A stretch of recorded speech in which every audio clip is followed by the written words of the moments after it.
একদিনের জন্য আমরা ৩ বন্ধু মিলে ঘুরতে চলে গিয়েছিলাম বোলপুর। আমরা ট্রেনে করে গিয়েছিলাম খুব ভালোভাবেই। আমরা বোলপুরে নেমেই প্রথমে গিয়েছিলাম কঙ্কালীতলা, ৫১তম সতীপীঠের শেষ সতীপীঠ। এখানে মা খুবই জাগ্রত। কোপাই নদীর তীরে এটি অবস্থিত। এই কঙ্কালীতলায় রয়েছে পবিত্র এক কুণ্ড। বলা হয় সতী দেবীর কটিদেশ বা কোমরের অংশ এখানে পতিত হয়েছিল। আমার এই কুণ্ডের ভিডিওটি করা হয়নি। আমি খুব ভালোভাবেই পুজো দিতে পেরেছিলাম।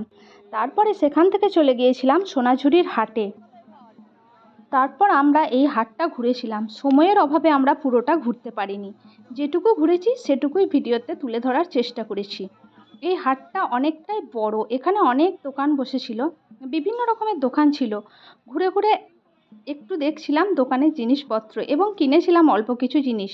আরও কিছু কেনার ইচ্ছে ছিল, কিন্তু সেটা আর কেনা হয়ে ওঠেনি। এখানে ব্যাগ থেকে শুরু করে বিভিন্ন ধরনের ঠাকুরের শোপিস, জুয়েলারি, কাঠের জিনিসপত্র সমস্ত কিছুই এই হাটে ছিল।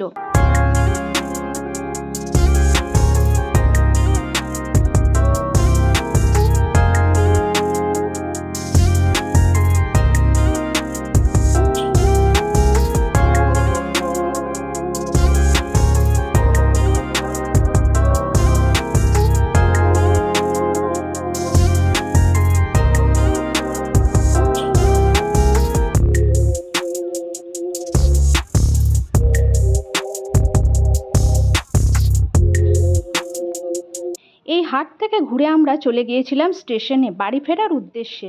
স্টেশনে যাওয়ার পথে আমাদের চোখে পড়েছিল সেই অনেক বছরের পুরনো বটগাছ, যেখানে বসে কবিগুরু রবি ঠাকুর কবিতা লিখতেন। সবাই মিলে আমরা দিনটা খুব ভালোভাবেই কাটিয়েছিলাম। আবার আসবো অন্য কোনো ভিডিও নিয়ে। আজ তাহলে আসি।